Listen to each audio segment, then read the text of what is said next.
اهلا بكم. نافذة على مصر، حلقتنا مستمرة وحوارنا مستمر مع الشيخ عصام تليمان قيادي في جماعة الإخوان المسلمين حول ما يحدث داخل جماعة الإخوان المسلمين من تواجد لاثنين الآن من المتحدثين الإعلاميين، أحدهما والدكتور طلعت فهمي بقرار من مكتب الإخوان المسلمين في لندن، والآخر هو محمد منتصر المتحدث الإعلامي باسم الإخوان المسلمين بقرار أكدته بيان على الفيسبوك من اللجنة العليا الإدارية لجماعة الإخوان.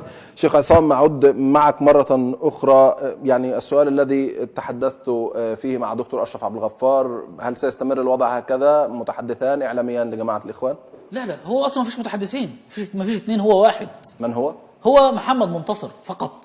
دكتور أسامة، كل من في الخارج والقيادات اللي في الخارج لما بتيجي تتكلم على التفاوض او الكلام عن الدماء بتقول ايه؟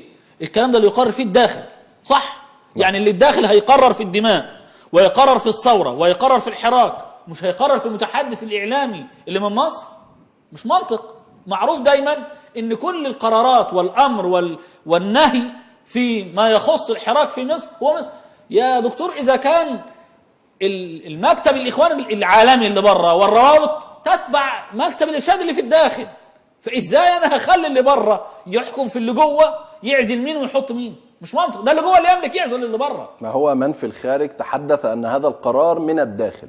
لا، وانتم تشككون في القرار. يعني المشاهد من يصدق وفرض الاخوان المسلمين من يصدق؟ بص يا فندم، انا اسف والله، انا مضطر والله، ما كنت نفسي اقول الكلام ده ولا اتلفظ به ابدا. نحن اكثر من مره نكتشف اننا يتلاعب بنا من اناس نثق فيهم، يتلاعب بقرارات مش صحيحه، ونفاجأ احيانا، ومش عايز اتكلم يعني عشان، ونفاجأ بان خطابات بترسل باسمنا الى الداخل وتقول على ألسنتنا كلاما ما حصلش، ومش عايز اقول تفاصيل، وتفاصيل مريره لو طلعتها